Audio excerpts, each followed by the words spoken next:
Billing issues सबके बहुत ज़्यादा हैं और ये आज का इश्यू नहीं है, ये बहुत अरसे से सुनने में आता है कि जी बिलिंग इरेगुलरिटीज़ होती हैं, बिल्स बहुत ज़्यादा आते हैं। Energy is a complex multi layered problem, उसको सॉल्व करने के लिए भी स्मार्ट सॉल्यूशंस की ज़रूरत है। इस स्टडी का ऑब्जेक्टिव बेसिकली क्या था? To explore the billing process के कहाँ-कहाँ पे इरेगुलरिटीज़ हैं, उन चीज़ों को हाइलाइट किया जाए एंड टू क्रिएट अवेयरनेस।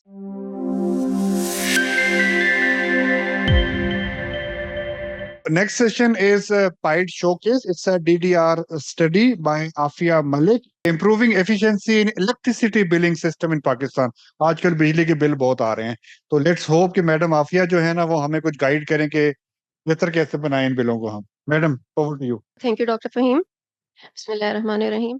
जी थोड़ा-सा मैं इसकी बैकग्राउंड दे दूँ कि ये हमने आइडिया कहाँ से स्टार्ट हुआ। बेसिकली वही जैसे अभी डॉक्टर फ़हीम ने कहा कि बिलिंग इश्यूज़ सबके बहुत ज़्यादा हैं और ये आज का इश्यू नहीं है, ये बहुत अरसे से सुनने में आता है कि जी बिलिंग इरेगुलरिटीज़ होती हैं, बिल्स बहुत ज़्यादा आते हैं। दुनिया भर में इसको सॉल्व करने के लिए energy is a complex multi layered problem, तो उसको सॉल्व करने के लिए भी स्मार्ट सॉल्यूशंस की ज़रूरत है। और उसको सॉल्व किस तरह किया जा सकता है? It is through smart meters. Smart meters globally दुनिया भर में लगाए जा रहे हैं, लेकिन पाकिस्तान में क्या है कि इसके अगेंस्ट बहुत ज़्यादा बहुत अरसे तक रेजिस्टेंस रही है from the stakeholders for very obvious reasons, क्योंकि उनके अपने जो रेंट सीकिंग वाले जो हैं इश्यूज़, उसको इसकी वजह से खत्म होने के चांसेस थे।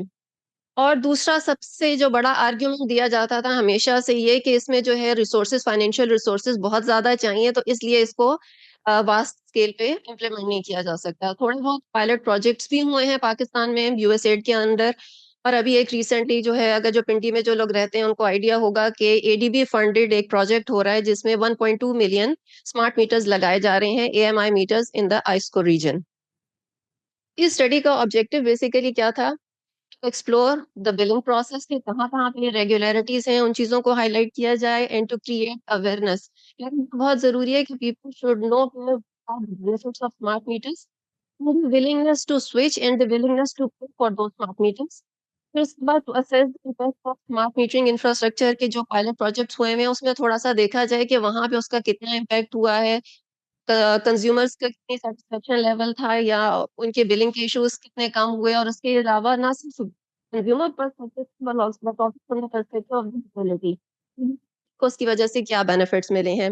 And finally to estimate the cost of manual billing system and compare it with the, कि अगर हम उसको टोटली शिफ्ट कर जाते हैं तो उसका उसकी क्या कॉस्ट होंगी। मेथोडोलॉजी में इसमें हमारा पहला जो ऑब्जेक्टिव था वो तो basically it was a qualitative, हमने सर्वे किया कि हमने जाके यूटिलिटीज़ को विज़िट किया, खुद भी जाके देखा कि किस तरह से मीटर रीडर जो है वो बिलिंग का प्रोसेस किस तरह करता है, कैसे जाता है, क्या उनका वो इवन जो उनका जो सब डिविज़न ऑफ़िस है, वहाँ जाके हम बैठे, देखा कि वहाँ पे क्या एक्टिविटीज़ हो रही हैं।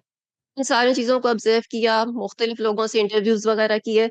ये तो था कि बिलिंग प्रोसेस को समझने के लिए, उसको मैं बताती हूँ बाद में। उसके बाद 2 हमने कंज़्यूमर एंड सर्वेज़ किए हैं। एक अ पहला वाला जो सर्वे था जिसमें हमने देखना था कि willingness to replace and willingness to pay. हमारा फोकस था अर्बन एरियाज़ पे, कि to start with urban areas, के अभी पहले हम देखें कि इसको अगर हमने एक फ्रेमवर्क बना के डेवलप करके देना है तो should be from the urban areas. तो उसमें हमने 2000 जो है वो सैंपल सेलेक्ट किया from households, commercial and SMEs. एक और सर्वे हमने किया जिसमें हमने इम्पैक्ट ऑफ स्मार्ट मीटर्स देखना था, उसका सैंपल था हमारा 800 कंज्यूमर्स। फिर उसके बाद कॉस्ट एस्टिमेशन के लिए जो है ना, हमने जो रिपोर्ट्स वगैरह थी, जिस तरह ही मैंने आइस्को का बताया कि it is ADB funded project, तो उसकी रिपोर्ट्स ली। उसके बाद हमने जो है डिफरेंट वेंडर्स जो लाहौर में इस वक़्त स्मार्ट मीटर्स के वेंडर्स हैं, उनके साथ इंटरव्यूज़ वगैरह किए हैं और एक्सपर्ट से इंटरव्यू किए, ताकि पता चले कि उसकी एक्चुअल कॉस्ट है कितनी, सारे सिस्टम में अगर हम कन्वर्ट करते हैं तो। हमारा प्रोसेस है, इट्स बेसिकली कि जो शुरू स्टार्ट होता है कि जिसमें बैचेस बनते हैं, ये सारा होता है डिवीजन लेवल पे उनके कंप्यूटर सेंटर में, के डिफरेंट बैचेस डिवाइड करके उनको जो है वो सारे सब डिवीजन लेवल पे भेज दिया जाता है, और वो सब डिवीजन पे जो उनका मीटर रीडर सुपरवाइजर है, वो डिवाइड करता है, जो उनके मीटर रीडर्स का जो ग्रुप है उसमें वो एक-एक बैच को डिवाइड कर देता है, और उनको और एक चीज़ यहाँ पे बता दूँ कि इस दिन में कंज्यूमर यानी जिस लेट्स सपोज़ हाउसहोल्ड के पास अगर जाना है मीटर रीडर ने, तो वो उसी दिन जाएगा। किसी वजह से वहाँ पे वो नहीं जा सकता, तो वो उस महीने नहीं जाएगा, वो फिर नेक्स्ट मंथ पे चला जाएगा। अक्सर ये जो हमारे अभी जो नेपरा की एक इंक्वायरी रिपोर्ट भी हुआ आई, उसमें ये था कि जी 30 डेज़ से ज़्यादा का बिलिंग साइकिल हो नहीं सकता। तो जो रिपोर्ट किया जाता है वो बिल्स में वो अक्सर ये होता है कि more than 30 days even 40 days तक ही वो बिलिंग साइकिल रिपोर्ट करते हैं which is incorrect. Actual as per the NEPRA tariff regulations जो साइकिल है इट शुड बी 30 डेज़ और लेस देन 30 डेज़। अगर उससे ज़्यादा है तो इसका मतलब है गलत। इवन जो प्रोसेस भी हो रहा है उसमें भी वो अलाउ नहीं करता कि वो 5 डेज़ को क्रॉस करें क्योंकि उसके बाद वो फिर दूसरे वाले बैचेज़ की वो साइकिल स्टार्ट हो जाती है। 5 डेज़ तक तो वो जो है वो मीटर रीडर जाएगा, वो एक ही दिन में उसने जितने भी उसको डिवाइड कर दिए हैं, उसको नंबर दे दिया गया है कि उतने उसने मीटर रीडिंग करनी है, वो करेगा। उसके बाद वो साथ-साथ वो उसको मोबाइल ऐप दी गई हुई है, वो मीटर रीडर जो सुपरवाइज़र है, उसको भेज रहा है और मीटर रीडर सुपरवाइज़र उसको उसी वक़्त यानी ऑल द टाइम अगर लेट्स सपोज़ सब डिवीज़न में 20 मीटर रीडर्स हैं, तो मीटर को 20 जो है एट अ टाइम वो उसको सुपरवाइज़र को भेज रहे हैं और उसी वक़्त वो उनको वेरीफ़ाई करके वो फ़ाइल क्रिएट करता जा रहा है। ये सारा प्रोसेस 5 डेज़ में कंप्लीट हो जाएगा, उसके बाद 6 डेज़ में वो सारा डेटा जो है वापस कंप्यूटर सेंटर जाएगा, कंप्यूटर सेंटर से वहाँ से वो रेवेन्यू डिपार्टमेंट और वहाँ से उसकी एडजस्टमेंट करके बिल्स जनरेट हो जाएँगे और जो अक्सर डॉक्टर की टीम का एक सवाल होता है कि सेंट्रलाइज़्ड हमारा बिलिंग सिस्टम है, it is not centralized but connection it is centralized computer centre. हर डिस्को का अपना एक कंप्यूटर सेंटर है, वहाँ पे बिल जनरेट हो रहे हैं लेकिन this centre is connected to the centralized जो कि पीआईटीसी लाहौर में है, उसके साथ वो कनेक्टेड है। 8 डेज़ में ये सारा प्रोसेस कंप्लीट होगा, उसके बाद वो बिल्स जो हैं वो डिस्ट्रीब्यूट हो जाएँगे एंड विदिन 10 डेज़ वो कंज्यूमर को बिल पे करने हैं। सारी साइकिल हो जा अब इसमें एनोमलीज़ कहाँ-कहाँ आ जाती हैं? मीटर डेज़ जैसे मैंने बता दिया कि वो फिक्स है कि अगर बारिश है ये यूटिलिटी का स्टाफ खुद बता रहा है कि अगर बारिश है या किसी वजह से वो नहीं जा सका, तो वो मिस हो जाएगा और उसको जो है वो एक एवरेज बिल आ जाएगा। उसके क्योंकि डोमेस्टिक कंज्यूमर जो है उनकी स्लैब्स होती हैं तो जब रीडिंग होगी तो इसका मतलब है कि वो जो उसकी मंथली एवरेज जो स्लैब है वो स्लैब में चला जाएगा और उसका रेट भी जो हायर स्लैब पे चला जाएगा उसका यानी जो रेट है वो बढ़ जाएगा। ये तो चीज़ बहुत ज़्यादा कॉमन है। अब आ जाते हैं कि मीटर रीडर की जॉब जो है, वहाँ पे रेंट सीकिंग भी है, सब कुछ भी है लेकिन but the job is very challenging. मैं 300 टू 500 है और डेली बेसिस पे जो उसको अलॉट किया जाता है कि इतने आपने जाके मीटर्स की रीडिंग करनी है व्हिच इज़ ह्यूमनली इम्पॉसिबल। उसमें एरर्स के चांसेस भी ज़्यादा हैं। इवन वो कहते हैं कि जी 300 बहुत आराम से हो जाते हैं, बट जो हमने खुद देखा कि 300 भी एक दिन में नहीं हो सकते और ये 300 उन्होंने अपने ड्यूटी आवर्स में ही पूरे करने हैं और उनके ड्यूटी आवर्स इतने नहीं होते कि वो एक दिन में वो 300 मीटर्स को भी उनकी रीडिंग ले सकें। लेकिन बहुत सारी जगहों पे क्या है कि वो 500 तक उनको जो है अलॉट किया जाता है कि आपने एक दिन में 500 मीटर्स की रीडिंग करनी है, व्हिच इज़ इम्पॉसिबल। बाद प्रोसेस जो है it allows for manual corrections क्योंकि जब वो स्नैप्स लेते हैं, अब मेजॉरिटी स्नैप्स भी जब वो लेकर आते हैं, वो अक्सर आपके बिल्स में भी पता चलता है कि वो क्लियर नहीं होती हैं। उसमें जो है वो फिर एडजस्टमेंट की जाती है। मैनुअल एडजस्टमेंट जब कर रहे हैं तो इसका मतलब है कि वहाँ पे जो है प्रॉब्लम क्रिएट की जा सकती है क्योंकि और ये कहाँ पे 2-3 स्टेजेस पे जो है ना वो मैनुअल करेक्शंस होती है। मीटर रीडर में तो अगर में रेंट सीकिंग करनी है तो वो कंज्यूमर अगर कोई थेफ्ट कर रहा है या उसके मीटर्स में कोई प्रॉब्लम है तो वहाँ पे एक प्रॉब्लम वहाँ पे आ गई वो तो थेफ्ट और एक वो वाला इश्यू आ जाएगा। लेकिन जो बिलिंग में प्रॉब्लम आती है वो मीटर रीडिंग सुपरवाइज़र भी कर सकता है क्योंकि वो एक ही वक़्त में इतने लोगों की जो है वो जितने भी मीटर रीडर्स हैं उनको वो रीड भी कर रहा है, उनकी वो ठीक भी कर रहा है, करेक्शंस भी कर रहा है, इसके साथ-साथ वो और भी काम कर रहा है। और जो यहाँ पे जो है वो फिर प्रॉब्लम आ जाती है। उसके बाद टेम्परिंग कहाँ पे हो रही है? मीटर रीडिंग में भी टेम्परिंग हो रही है, सुपरवाइज़र के लेवल पे भी टेम्परिंग हो रही है, उसके बाद एक टेम्परिंग और भी हो रही है हायर लेवल पे। बहुत सारे जो टेक्निकल और नॉन टेक्निकल जो लॉसेस हैं, which are not recovered by the utility वो क्या करते हैं कि वो ये जो 30 डेज़ से ज़्यादा की जो साइकिल बना रहे हैं, वो सारे जो लॉसेस हैं, वो फिर एडजस्ट कर देते हैं इन बिल्स में at the sub division and division level. एक और चीज़ कि यूटिलिटी ये क्लेम करती है कि दे रोटेट मीटर रीडर्स बट जो हमने खुद भी प्रैक्टिस की और जो वहाँ लोगों से भी पूछा, वो मीटर रीडर्स वही रहते हैं उन एरियाज़ के काफ़ी अरसे तक, रोटेट नहीं होते हैं। अच्छा, उसके बाद अब ये जो है ना अब जो हमने सर्वे किया था, अब जो सेकंड वाला हमारा ऑब्जेक्टिव था कि हम थोड़ा-सा कंज़्यूमर का पर्सपेक्टिव भी जान लें। कंज्यूमर सैंपल था बेसिकली डोमेस्टिक कस्टमर्स और कमर्शियल प्लस का, ये उसकी डिवीजन थी जो हमारा फर्स्ट सर्वे हुआ 2000। पहला हमने उनसे पूछा कि हमारा ये सवाल था कि उनको क्या पता भी है कि स्मार्ट मीटर्स है क्या। स्मार्ट मीटर्स हैं बेसिकली कि जिसमें कंज्यूमर्स एज दो तरह के स्मार्ट मीटर्स हैं, एक एएमआर है, एक एएमआई है। पे टू वे कम्युनिकेशन है और हर घंटे के बाद वो वाला जो डेटा है, जो भी आपकी कंजम्पशन है, वो यूटिलिटी को डायरेक्टली ट्रांसफर हो जाएगा। उसमें जो जितने भी ये मीटर रीडर, मीटर सुपरवाइजर, इन सब की कोई भी जरूरत नहीं होगी। डायरेक्टली जो मीटर है वहां से वो डायरेक्टली आपको, जो 1 घंटे बाद जो उनका कंट्रोल रूम है वहां पे आपका डेटा ट्रांसफर हो रहा है। एएमआई जो है ऑटोमेटेड मीटरिंग इंफ्रास्ट्रक्चर, उसका स्मार्ट मीटर से टू वे कम्युनिकेशन है।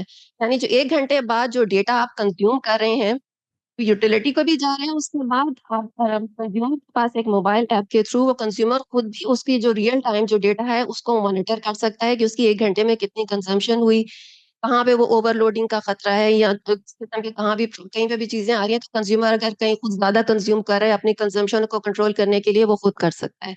ये एएमआई मीटर्स। ये मीटर्स वो हैं, ये भी स्मार्ट मीटर्स हैं, not for only one way communication. One way communication क्या है कि उसमें कंज्यूमर को एम्पावर नहीं किया गया, बल्कि सिर्फ यूटिलिटी को डायरेक्टली डेटा ट्रांसफर हो रहा है एएमआर के। ये चीज बताना लोगों को बहुत जरूरी थी ताकि उनको पता हो कि इसकी एडवांटेजेस क्या हैं, कि उसके बाद उनको क्या क्या इससे बेनिफिट्स मिल सकते हैं। सबसे पहला हमारा उनसे सवाल ये था कि क्या उन्हें पता भी है कि स्मार्ट मीटर्स हैं, यानी मेजॉरिटी को नहीं पता था कि स्मार्ट मीटर्स हैं क्या। तो इस्लामाबाद अभी आप देख सकते हैं कि कितने कम परसेंटेज को पता था कि उन स्मार्ट मीटर्स एक्चुअली होते क्या हैं। उसके बाद हमारा जो नेक्स्ट मेजर फोकस था, क्या वो चाहते हैं कि कन्वेंशनल मीटर से जो है वो स्मार्ट मीटर्स की तरफ चले जाएं। पहले उन्होंने मेजॉरिटी ने कहा नहीं, क्योंकि उन्हें पता ही नहीं था कि उसके बेनिफिट्स क्या हैं। जब हमने उनको, क्योंकि हमने स्पेशली एनुमरेटर्स को ट्रेन किया हुआ था कि उन्होंने जाके ये ट्रेनिंग भी देनी है कि स्मार्ट मीटर्स की एक्चुअली बेनिफिट्स हैं क्या।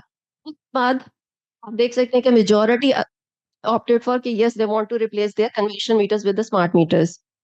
फिर उसके बाद हमारा नेक्स्ट सवाल ये था कि willingness to pay, are they willing to pay for the smart meters के जो भी उसकी कॉस्ट होगी उसके मुताबिक। मेजोरिटी से yes we are willing to pay, लेकिन उसमें थोड़ा सा उनका ये कंसर्न था कि जाहिर है अब जो आजकल के हालात हैं, कितने ज्यादा इलेक्ट्रिसिटी के बिल्स आ रहे हैं, कि ऑप्ट फॉर के इंस्टॉलमेंट पे करने के लिए टाइम पेमेंट के लिए मेजोरिटी का जो था वो ज्यादा नहीं था। ज्यादा मेजोरिटी ये चाह रही थी कि इंस्टॉलमेंट्स में हमसे जो है जो भी मीटर के वो रेट्स हैं वो हमसे चार्ज कर लिए जाएं। उसके बाद जो ये तो ब्रीफली मैंने आपको वो फर्स्ट वाले सर्वे का बता दिया। इसके बाद हम इसमें और भी बहुत सारी चीजें थी, वो डिटेल सारी हमारी रिपोर्ट में मौजूद हैं। जो सेकंड वाला सर्वे था कि जो हमने इम्पैक्ट देखना था, इसमें बता दूं यहाँ जो यूएसए के प्रोजेक्ट था उसकी फंड 2018-19 में टेस्को में और मैप्को में जो है वो ट्रांसमीटर्स लगाए गए थे सिलेक्टेड एरियाज में। तीनों यूटिलिटी से हमने कहा कि हमें जो है वो टारगेट्स आए, क्योंकि ये टारगेटेड हमारा वो सर्वे था, तो लेकिन हमें पेस्को से क्योंकि रिस्पांस नहीं आया, तो फिर हमने मैप्को और लेस्को, इनको जो है हमने फोकस किया और 400 दोनों का सैंपल ड्रॉ किया और वहां से हमने चेक किया कि इम्पैक्ट जहाँ पे, और ये एएमआर स्मार्ट मीटर्स लगे था तब, तब एएमआई नहीं लगे थे। एएमआर स्मार्ट मीटर्स का हमने इम्पैक्ट देखा। सबसे पहले उनकी कंज्यूमर सेटिस्फेक्शन, मेजोरिटी जहाँ पे मुल्तान में जो थी मेजोरिटी वो सेटिस्फाइड, बट लाहौर में टेस्को में वो सेटिस्फाइड नहीं थे। फिर थोड़ा सा हमने इसको प्रूव करने की कोशिश की कि why they were not satisfied. वजह ये पता ये चला कि मैप्को में देवर, उनसे जो है उनका कंसेंट लिया गया था फॉर इंस्टॉलेशन, उनको अवेयरनेस दी गई थी। लेस्को में ये काम नहीं किया गया था। वहाँ लोगों को पता ही नहीं था कि उनके जो मीटर्स लगे हुए हैं वो आर दे स्मार्ट मीटर्स और नॉट। और उसके बाद जाहिर है मीटर्स के अक्सर जो है वो खराब भी हो जाते हैं, रिप्लेस भी करने पड़ते हैं। इनिशियली तो ये यूएस फंडेड था, लेकिन बाद में मुल्तान में भी कुछ लोगों ने रिप्लेस करवाए जिनके खराब हो गए थे, उन्होंने वो खुद पे किया। लेस्को में जब उनके खराब हुए, they move switch back to their conventional meters. और उसकी वजह से क्या कि उनको क्योंकि पता भी नहीं था कि उसके बेनिफिट्स क्या हैं, और उनका फिर इसमें इम्पैक्ट भी नहीं नजर आया। उसके बाद फिर ये बिलिंग इश्यूज जो है ना, ये सिर्फ उन लोगों से पूछा गया था लेस्को में भी जो दोज हु वर सेटिस्फाइड, कि जो इनको पता था कि उसके बारे में और उनको सेटिस्फाइड था, और उनका सेटिस्फेक्शन लेवल ये था। फिर एक और जो स्मार्ट मीटर का बेनिफिट ये है कि ग्रिड की रिलायबिलिटी के जो बार बार ट्रिपिंग्स होती हैं, वो स्मार्ट मीटर के आने के बाद अगर किसी भी ग्रिड पे बहुत ज्यादा लोड आ रहा है तो वो पीछे से ऑटोमेटिकली कुछ फेजेस को वो बंद कर देता है, यूटिलिटी कंट्रोल रूम से बंद कर दिया जाता है, बजाय इसके कि वो पूरे जो है वो ट्रांसफार्मर को या पूरा जो है वो उसकी किसी भी घर की या किसी भी इंडस्ट्री की पूरी बिजली को जो है वो बंद किया जाए। लायबिलिटी के इश्यूज भी मुल्तान की तरफ से रिस्पॉन्स आया कि बहुत बेहतर हो गए हैं, जबकि वो लाहौर में ये वाले इश्यूज अभी भी परसिस्ट करते हैं, क्योंकि वहां पे प्रॉपरली इसको इम्प्लीमेंट ही नहीं किया गया। डिमांड मैनेजमेंट के कितने लोगों ने जो है उसकी वजह से, क्योंकि उनकी बिलिंग एक्यूरेट हो गई थी, तो वो भी उसका रिस्पॉन्स भी जो था वो मुल्तान में ज्यादा आया एज कम्पेयर टू लाहौर। अच्छा, अब सेविंग्स, जो एक चीज जो हमने हमारा और भी ऑब्जेक्ट था कि हम यूटिलिटी से जाके पूछें कि उनका कितना बेनिफिट हुआ इस पे स्विच करने से। मैप ने सिर्फ 882 मीटर्स पे जो है एस्टिमेट किया, इन 11 months they can say they save 3,39,000 rupees. और उसको उन्होंने कहा कि वो उसकी फर्दर उन्होंने ये स्टडी की कि अगर हम 150 लगाते हैं तो उससे कितनी सेविंग हो सकती है। ऑलमोस्ट 2.1 बिलियन की सेविंग हो सकती है after switching towards smart meters. ये मैं आपको की थी, लेकिन लेस्को की तरफ से हमें एज सच कोई मिला नहीं, और उनका जो डेटा भी अवेलेबल है, इतना पुराना डेटा अवेलेबल नहीं है, इसलिए अभी तक उसका वो हम नहीं कर सके। अब आ जाते हैं कि कॉस्टिंग की तरफ। ये वो कॉस्टिंग है, this is basically the running cost of, इसमें थोड़ा सा कंपैरिजन दिया है कि जो रनिंग कॉस्ट पर कंज्यूमर हर कंज्यूमर मंथली अपने बिल के थ्रू पे करता है for the conventional billing system. और अगर ये एएमआई का ये क्योंकि इसको में अब एएमआई के मीटर्स लग रहे हैं और उनके पास ये एस्टिमेट था, तो ये उसकी वजह से पहले अगर वो 60 रुपीज पर मंथ आ रहा था, तो अब वो कम होके आफ्टर एएमआई बिलिंग सिस्टम वो 28 पर मंथ आ जाएगा। यानी इतनी जो है ना ये रनिंग कॉस्ट इन दोनों सिस्टम्स की फर्क पड़ जाएगी। और ये नीचे वाले क्योंकि इनके पास अभी एएमआई मीटर्स नहीं है, इसलिए इनका जो है ये कन्वेंशनल बिलिंग के है।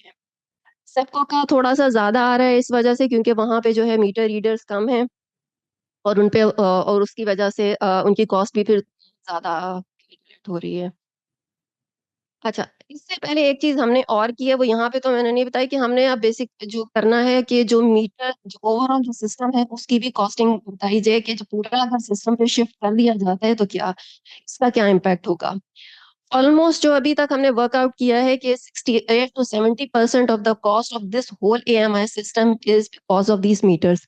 तो अगर स्मार्ट मीटर्स की कॉस्ट अगर कंज्यूमर खुद पे कर देता है, तो बाकी जो कॉस्ट बचती है उसको आराम से यूटिलिटी मैनेज कर सकती है, क्योंकि इसका जो मैंने शुरू में आपको बताया कि हमारा ऑब्जेक्टिव था instead of relying on donors, हम ये स्टडी से जानने की कोशिश कर रहे थे कि अगर डोनर रिलायंस कम कर दी जाए और कंज्यूमर खुद अपना जो है बर्डन पे करे, क्योंकि अभी भी कंज्यूमर जो है मीटर रेंट के थ्रू वो वाली कॉस्ट पे तो कराए। और एक ये गलत परसेप्शन है कि जो फंडेड प्रोजेक्ट्स होते हैं उसमें कंज्यूमर को कोई भी कॉस्ट बेयर करनी नहीं पड़ती है, इवेंचुअली उसकी कॉम्प्लेक्स कॉस्ट बहुत ज्यादा हो जाती है, जो जिसमें का जो फंडेड प्रोजेक्ट है बेसिकली लोन, जो फिर इवेंचुअली कंज्यूमर को ही पे करना है थ्रू बिल्स।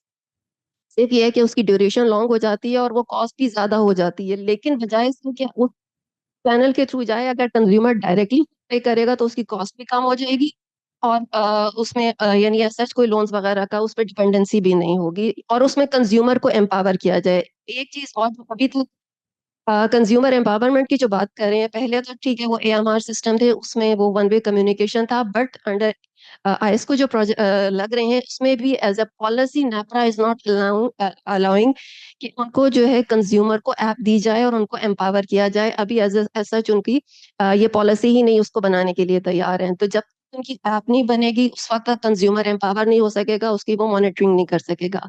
दूसरी चीज एक जो डॉक्टर नदीम अक्सर बात करते हैं पे एज यू गो मीटर्स की, ये वाली बात भी हमने अपने कंज्यूमर से भी पूछी और हमने यूटिलिटी से भी पूछी।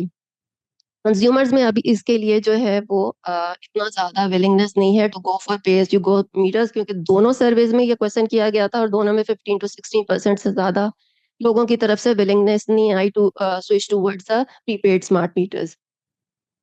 यूटिलिटी से जब पूछा तो यूटिलिटी ने ये कहा है कि नापरा के पास रेगुलेशन पड़ी हुई है, लेकिन इट इज पेंडिंग के वहां से ही वो रेगुलेशन रेगुलेटरी फ्रेमवर्क उसका जब तक बन के नहीं आएगा तो उसको इम्प्लीमेंट नहीं किया जा सकता। यानी बहुत सारी चीजें जो है वो रेगुलेटर के पास पड़ी हुई हैं और उनको इम्प्लीमेंट करने की जरूरत है। दिस इज बेसिकली जो है हमारा कंक्लूजन ये था कि ऑब्वियसली क्योंकि बिलिंग इरेगुलरिटीज बहुत ज्यादा है, जिसकी वजह से कंज्यूमर का बिल्स भी बहुत ज्यादा होते हैं और उसकी कॉस्ट बढ़ जाती है। Increase disclosed revenues to reduce billing irregularities और grid reliability को improve अगर करना है तो EMI is the way to go। लेकिन कंज्यूमर को एम्पावर करना बहुत जरूरी है, कंज्यूमर अवेयरनेस बहुत जरूरी है। विदाउट कंज्यूमर अवेयरनेस और उसकी एम्पावरमेंट उसका हम फुली बेनिफिट नहीं हासिल कर सकते। और एक चीज और जो बहुत जरूरी है वो इसमें मैं स्लाइड ऐड नहीं की, उसमें वो है स्मार्ट मीटर की कॉस्ट। जब ये जो यहाँ पे भी बहुत सारी जो है अब अनोमलीज आ गई हैं कि अब जो ग्रीन मीटर्स हैं उनको एक तरफ से वो एक पॉलिसी गवर्नमेंट की बन रही है कि उनको रिप्लेस किया जाएगा, जो 3 फेज मीटर्स हैं उनको हम स्मार्ट मीटर्स में कन्वर्ट कर देंगे। लेकिन पहले से के साथ जो है वेंडर्स को डिसाइड कर लिया कि उनके अलावा किसी और से आप ग्रीन मीटर्स नहीं ले सकते। वो ग्रीन मीटर्स प्रोवाइड कर रहे हैं एट द कॉस्ट ऑफ 55,000 पर मीटर। जब बायस्को से हमारी बात हो रही थी, which is a funded project, उन्होंने कोरिया से इंपोर्ट किए हैं, उसकी कॉस्ट जो उन्होंने हमसे शेयर की it was $51, which is equivalent to, अगर 280 भी रखें हम डॉलर का रेट, तो इक्विवेलेंट टू 14,000 टू 15,000, यानी there is a huge difference. यहाँ पे हमारी जो हम इसमें स्टडी में बात कर रहे हैं वो कह रहे हैं कि open the market for smart meters, कि आप कंज्यूमर को खुद ऑप्शन दें, कंज्यूमर खुद जो चाहे वो खरीदे, मोनोपोली नहीं होनी चाहिए। ना डिस्को के पास ये मोनोपोली होनी चाहिए, ना किसी वेंडर के पास कि वो उसको ये क्या दीजिए। जो इसमें कंपटीशन होगा, और जब कंपटीशन होगा तो ऑब्वियसली उसकी कॉस्ट भी नीचे आ जाएगी, economics of scale. So consumer को जो है वो खुद मीटर की कॉस्ट पे करे, उसके बाद अगर वो कंज्यूमर खुद मीटर की कॉस्ट पे कर रहा है तो जो हम अपने बिल्स में जो मीटर एंड पे करते हैं उसको फिर खत्म हो जाना चाहिए। जी, थैंक यू। प्लीज कोई comment, suggestions, questions, any? Rupees 1,000 per month जी, हम मीटर का रेंट देते हैं, ये मेरी बिजली बिल में होता है, ये क्या है? देखिए बेसिकली इस पे भी हमारी बात हुई थी कि इनिशियली क्या होता है कि जो मीटर है वो जिस घर में भी लगाया जाता है वो यूटिलिटी लगा देती है, उसके बाद कभी भी खराब हो गया तो वो आपसे कंज्यूमर से चार्ज करते हैं। मीटर रेंट है ना, वो उसका यूटिलिटी लेती जाती है, इसीलिए तो हम कह रहे हैं कि मीटर रेंट खत्म हो जाना चाहिए। जो कंज्यूमर को अपने मीटर की कॉस्ट पे कर रहा है, फिर मीटर रेंट की जरूरत नहीं है, वो मीटर रेंट होना ही नहीं चाहिए बिल में। आप डायरेक्टली कंज्यूमर से जो भी उसकी मीटर की कॉस्ट है वो लें, उसके बाद वो मीटर रेंट को खत्म कर दें बिल से। बड़ा अच्छा इलेबोरेट किया द प्रोसेस। इसमें दो तीन चीजें थी। एक तो जैसे आपने कहा कि अगर जो मीटर रीडर का डेली सीक्वेंस है ऑफ रीडिंग वो मिस हो जाता है तो फिर वो मिस हो गया, वो अगले महीने जाता है। तो माय क्वेश्चन इज कि जो कमर्शियल प्रोसीजर है इलेक्ट्रिसिटी सिस्टम का, क्या कहता है इस सिलसिले में कि वाकई मिस होना चाहिए या देयर इज एन अल्टरनेट? एक तो मेरा ये सवाल है। अगर वन बाय वन करते जाएंगे, आपके पास दो और सवाल है वो भी साथ कर देता हूँ। एक तो ये चीज काइंडली बता दीजिएगा, क्योंकि इससे बिल्कुल सही बात है कि कंज्यूमर जो है एडवर्सली इंपैक्ट होता है, जिसकी स्लैब चेंज हो जाती है उसके लिए बहुत बड़ा बिल बन जाता है। दूसरी चीज ये है कि जैसे आपने ये बड़ी अच्छी तजवीज दी है कि कंज्यूमर जो हैं they should be able to buy their smart meters and install. इसमें मेरी एक तजवीज ये है कि इस वक्त हमारी जो इन्वेस्टमेंट है in the form of IS को अपना सिस्टम लगा रही है, लेस को अपना लगा रही है, मैप को अपना लगा रही है। जो सेंट्रलाइज कॉस्ट है दैट इज बीइंग मल्टीप्लाइड। तो मेरा ख्याल है कि यहाँ पे एक तजवीज हमें ये देनी चाहिए कि there should be a national system for EMI, और पाकिस्तान भर में जो भी कंज्यूमर चाहे अपने खर्चे से स्मार्ट मीटर लगाना चाहता है वो लगे, that should be directly connected to the national system. उसकी मैडम तीन चार फायदे हो जाएंगे। एक तो ये है कि ये जो 8-9 जगह पे सिस्टम लगते हैं उसकी कॉस्ट बननी है वो बचेगी। दूसरा ये है कि हर बंदे के पास फैसिलिटी होगी कि वो नेशनल लेवल पे कनेक्ट हो सकता है और अपने आप को स्मार्ट मीटर पे कर सकता है। तीसरी चीज ये है कि जब बंदा स्मार्ट मीटर पे आएगा, अभी देखें माशाल्लाह इस हॉल में जितनी लाइटें जल रही हैं, हो सकता है इससे आधी भी हो तो काम चल सकता है। ऐसे ही घर में जब बंदे को पता होता है ना कि मेरे पास ये बिल जो है इतनी रेंज आ गई है, सरप्राइज उसको मिलता है मंथ एंड पे जाके पता चलता है 75,000। ठीक है। वेयर एज कि अगर उसको साथ साथ पता चलता रहे कि मेरी कंजम्पशन हाई हो रही है तो ही विल मैनेज। हम जो एनर्जी सेविंग का एक मैसेज है ये भी उनको कन्वे कर सकते हैं कि आप इसके थ्रू सेव भी कर सकते हैं। तो मेरी सजेशन तो ये है कि इसके अंदर हमें ये कहना चाहिए गवर्नमेंट को कि जो नेपरा की रेगुलेशन है वो उसको ठीक करें और कंज्यूमर्स को अलाउ करें। वो आपकी तजवीज बिल्कुल ठीक है कि there should not be selected group of people जिनसे मीटर खरीदे जा सके। ये कॉस्ट बहुत रिड्यूस होकर नीचे आ जी, सकती है अगर इसे ओपन किया जाए। लेकिन इसमें कोई शक नहीं है कि मीटर जो है वो जिस भी अथॉरिटी ने उसको अप्रूव करना है, जो वेंडर इंपोर्ट करे वो उसकी अप्रूवल होनी चाहिए। तो ये बिल्कुल। काइंडली इस पे एक तो वो जो डेली वाला है मीटर रीडर वाला पार्ट उस पे बयान कर दीजिए, और इस पे अगर आप क्या समझती हैं कि ये वाली तजवीज जो है सेंट्रलाइज होने की, ये कोई डिस्को से आपकी डिस्कस हुई है तो उनके रिजर्वेशन है? अगर नहीं है तो I think this should be a national level proposal. Thank you. पहले तो वो आपका जो है ना वो उसी दिन, क्योंकि एक वो साइकिल डिफाइन हो गई है, एक प्रोसेस डिफाइन हो गया, वो उस दिन होना लाजमी है, क्योंकि ऐसी रेगुलेशन, इसीलिए तो उनको 30 डेज का साइकिल दिया गया है नेफ्रा टैरिफ रेगुलेशन के, वो उसी साइकिल के अंदर उन्होंने उसको टैरिफ जो है वो उसमें उसकी प्रोविजन नहीं है, इसलिए वो उस दिन होना लाजमी है। और जो दूसरी बात है कि अभी जिस तरह बहुत सारी पार्ट्स तो अपना उनका सेपरेट वो सेटअप कर रहे हैं, लेकिन अभी बाकी जो यूटिलिटीज हैं दे आर कनेक्टेड, उनका जो कंट्रोल रूम होगा अभी भी वो पीआईटीसी वो सेंट्रलाइज्ड ही होगा। लेकिन इसमें एक जो छोटा सा प्रॉब्लम है कि अगर सेंट्रलाइज सिस्टम होने का एक नुकसान ये भी है कि अगर इन केस खुदा ना खास्ता का सिस्टम हैक हो जाता है तो वो पूरा सिस्टम हैक हो जाता है। तो इसलिए हम ये कह रहे हैं स्टडी में कि इसको डिसेंट्रलाइज्ड होना चाहिए, कि हर यूटिलिटी का अपना सेटअप होना चाहिए। और क्योंकि हम मार्केट डेवलप करने की बात कर रहे हैं, जब मार्केट डेवलप कर रहे हैं और सबका अलग-अलग टैरिफ सिस्टम भी अलग हो, जो यूनिफॉर्म टैरिफ की भी हुई, यानी वो स्टडी में तो नहीं है, लेकिन ऐसा जो हमारा ओवरऑल इसको डिसेंट्रलाइज्ड लेवल पे ही बिलिंग सिस्टम को होना चाहिए, और सबका अलग-अलग कंट्रोल सेटअप भी अपना डिस्ट्रीब्यूशन लेवल का अलग होना चाहिए। लेकिन ये है, आप सही कह रहे हैं कि उससे कॉस्ट कम हो जाएँगे। अभी वो यूटिलिटीज़ कर भी रही हैं, सेंट्रलाइज़्ड ही उसको फ़िलहाल जो है बाकी उसको रख रहे हैं सिस्टम में। तो बस एक गलत ना चला जाए, जी, जो हर डिस्को अगर अपना-अपना करेगी, उसकी सेफ्टी अपनी जगह पे। लेकिन जिस डिस्को का सिस्टम हैक हो जाएगा, बैठेगा, तो वो डिस्को गई। तो नेशनल लेवल पे ये जो ओवरऑल आईटी का इंफ्रास्ट्रक्चर है, इसके लिए फेल ओवर और डिजास्टर मैनेजमेंट के सिस्टम होते हैं। तो अगर नेशनल लेवल का हो, उसमें अगर लेट्स से कि एक और भी डिजास्टर का इंफ्रास्ट्रक्चर बना लिया जाए, तब भी इतना सस्ता पड़ेगा एज़ कंपेयर्ड टू जी, आई एग्री। जी, ठीक, ठीक। जी, और एक होता है ना कैलिब्रेशन, कि भाई मीटर का एक्यूरेट होना भी जरूरी है, कि वो यूनिट को यूनिट ही बताए, यूनिट बताए या 10 यूनिट को 11 ना बताए। इस तरह की कोई थर्ड पार्टी उनकी अटेस्टेशन कुछ ऐसी है कि जो मीटर वो ये जो इंस्टॉल किए जाएंगे जिन कंपनीज को वो अलाउ किया जाएगा, उन कंपनी के ये अटेस्टेड होने चाहिए, और उनको अपन मतलब बिल्कुल। डिस्कोस की मतलब उस पर नहीं आनी चाहिए कि डिस्कोस अपनी मर्जी के वो मीटर मतलब खरीद लें, पार्टी उसका कुछ। स्टैंडर्ड्स होने चाहिए और वो स्टैंडर्ड्स को फुलफिल करते हो, यानी वो क्वालिटी चेक ज़रूर मौजूद होना चाहिए, लेकिन नहीं कर देना चाहिए कि स्पेसिफिक उन्हीं वेंडर से आपने लेना है, लेकिन वो मार्केट स्टैंडर्ड ज़रूर उसको फ़ॉलो ज़रूर करना लाज़मी है। मैडम ये जो इस वक्त हमारे आईपीपीज की जो कैपेसिटी पेमेंट पे करते हैं, इसके ऊपर कोई आपकी है कि ये हमारी बिल में कितना प्रोपोर्शन क्या है इसका, और क्या मतलब इसके लिए कोई ऐसी स्मार्ट स्ट्रेटजीज हैं कि इसको यानी कोई मिनिमाइज किया जा सकता है। उसके लिए एज़ सच इस स्टडी से रेलेवेंट तो नहीं, लेकिन अभी जो हमारा जो इस वक़्त जो करंट हमारा जो वो टैरिफ है, बेस टैरिफ, उसमें ऑलमोस्ट ₹17 है कैपेसिटी पेमेंट्स का। More than ₹17 per unit. उसको कम करने के लिए जो इस वक़्त जो इमीडिएट स्ट्रैटेजी ये की जा सकती है to increase the productive use of energy, कि जो हमारी अनयूटिलाइज़्ड कैपेसिटी है, उसको जो है हम मैक्सिमम यूटिलाइज़ करें, ताकि उसका डिनोमिनेटर बड़ा होगा, तो उसका जो एंड कंज्यूमर पे उसका जो ₹17 से जो है उसका शेयर कम हो जाएगा। तो जो इंडस्ट्रीज़ द प्रोडक्टिव सेक्टर के मैक्सिमम कैपेसिटी जो है ना उन सेक्टर्स में यूज़ हो।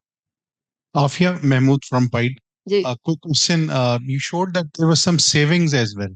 जी। So was that saving kind of deadweight loss of the system, or was it basically conversion of benefit from the distribution companies to the consumers? नहीं।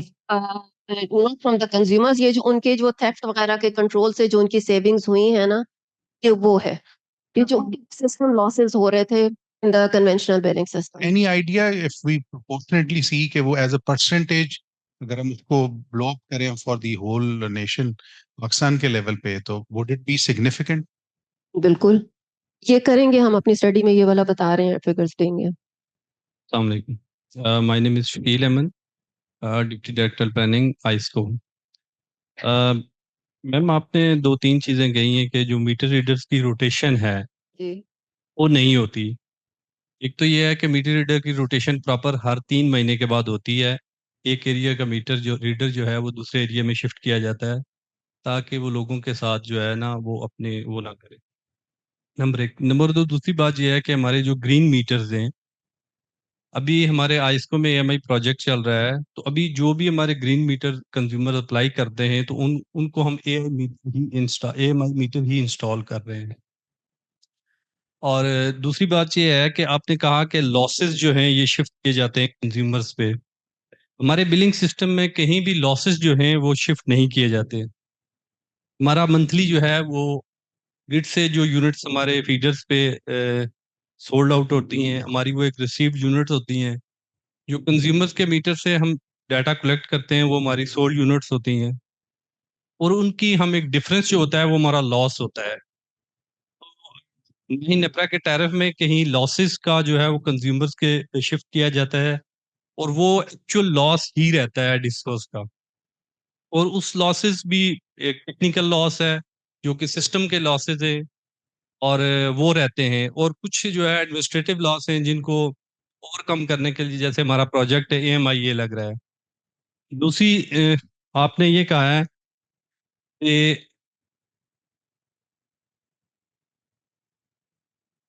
जो tariff है, अब टैरिफ में मैक्सिमम हमारे कैपेसिटी चार्जेस हैं। अभी जो रिसेंटली टैरिफ के अंदर जो मतलब एक्सपोनेंशियल इंक्रीज आई है, वो आपको पता है कि डॉलर्स के हमारे जो इकोनॉमिक इश्यूज हैं उसकी वजह से हमारे टैरिफ के अंदर इंक्रीज आई है। तो ये दो तीन मेरी गुजारिशात थी। Thank you. बिल्कुल ठीक है, बहुत शुक्रिया। अच्छा, एक चीज़ मैं आपको बता दूँ, आप आइस्को को रिप्रेज़ेंट कर रहे हैं और आइस्को के लॉसेस इस वक़्त सबसे कम हैं। आइस्को को आप बाकी यूटिलिटीज़ से कंपेयर मत करिए, इस वक़्त हम ओवरऑल सिस्टम की बात कर रहे हैं, सिर्फ़ आइस्को की बात नहीं कर रहे हैं, ठीक है? एक चीज़ तो ये होगी। दूसरी ये बात कि जो रोटेट करने वाली बात, वो आइस्को ने बिल्कुल ये रिपोर्ट किया था कि हम रोटेट करते हैं, इसीलिए मैंने यहाँ पे कोट भी किया कि यूटिलिटी कहती है, लेकिन जो हमने बाकी यूटिलिटीज़ की ऑब्जर्वेशन थी, क्योंकि हमारा जो मेथोडोलॉजी अगर आपने शुरू में देखा हो, ये थी कि हमारे बंदे फील्ड में जाके खड़े हुए हैं, उन्होंने देखा है और वहाँ लोगों से पूछा भी है, वो रोटेट नहीं होते हैं। यानी वो देखा है, और इसीलिए मैं आपको बार-बार कह रही हूँ कि आप इस आइस्को के उस रेफरेंस पे मत लेके जाएँ, आइस्को इज़ डिफरेंट, उसका बहुत फ़र्क है बाकी as compare to other utilities. और कौन-सा, सॉरी, टेक्निकल लॉस, हाँ, टेक्निकल लॉसेस वाली चीज़ भी जो है ना, ये हमें बहुत सारे एक्सपर्ट्स ने रिपोर्ट की है। और अगेन वही वाली बात कि मैं आइस्को की बात नहीं यहाँ कर रही, इसमें बहुत सारी यूटिलिटीज़ की बात हो रही है, सब 10 यूटिलिटीज़ की बात हो रही है, नॉट ओनली आइस्को। और वहाँ पे ये चीज़ हो रही है जो उन्होंने रिपोर्ट की है, एक्सपर्ट्स ने बताया है, इवन कुछ वेंडर्स ने भी हमसे ये बात शेयर की है कि ये वाली प्रॉब्लम आती है कि जो टेक्निकल लॉसेस हैं, उनको ये बिलिंग में एडजस्ट किया जाता है। मेरे एक मैंने क्लैरिफिकेशन आपसे पूछनी थी, क्योंकि अभी यहाँ पे बात हुई कि कंज्यूमर्स जो हैं तो स्मार्ट मीटर से वो अपनी कंजम्पशन करेंगे, and rather than getting a bill at the end of the month, आप एडजस्ट कर पाएंगे अपनी consumption. So I am wondering वो स्मार्ट मीटर से कैसे होगा, क्योंकि निपरा जो है तो वो एक इलेक्ट्रिसिटी ऐप अलाउ नहीं कर रही। Electricity consumption is one of the components in the bill, क्योंकि टैक्सेस और क्यूटीएस, एफसीएस। तो आई एम वंडरिंग कि बयान में ये कैसे डिटरमिन कर पाऊंगा कि मेरा अब तक कंजम्पशन ये बिल आ। के पास ऐप होगी, जिस तरह आपका ये मोबाइल का आप डेटा अपना मॉनिटर कर सकते हैं ना कि आपने कितने जो है वो इंटरनेट का कितना यूसेज कर लिया है। एग्जैक्टली द सेम वे आप अपना स्मार्ट मीटर में आपके मोबाइल पे उसकी ऐप होगी, आप उसमें हर 1 घंटे बाद आपको वो डेटा उसमें वो एंटर हो रहा होगा कि इतनी आपने कंजम्पशन कर लिया है, इतने यूनिट्स आ रहे हैं, इतना आपका जो लोड आपका एसेंशियल लोड से इतना आप एक्सीड कर रहे हैं, आपको ये वाले जो है अपने जो भी अप्लायंसेस हैं ये बंद करने की ज़रूरत है। ये आपको ऑटोमेटिकली आपके ऐप में ये सारी चीज़ें आ रही होंगी। लेकिन उसका ऐप होना ज़रूरी है, इसीलिए हम कह रहे हैं कि उस ऐप को कंपल्सरी किया जाए और वो कंज्यूमर्स को प्रोवाइड की जाए। वो ऐप यूज की गया था या नहीं? जो यूएसएड के अंडर जो एएमआर लगे थे ना, उसमें ऐप नहीं था और वो वन वे कम्युनिकेशन था, उसमें कंज्यूमर के पास वो फैसिलिटी नहीं थी, वो डायरेक्टली डेटा जो था वो यूटिलिटी के पास। लेकिन जो अभी आइस्को में जो हो रहा है, ये it is a two way, ये एएमआई इंस्टॉल हो रहे हैं।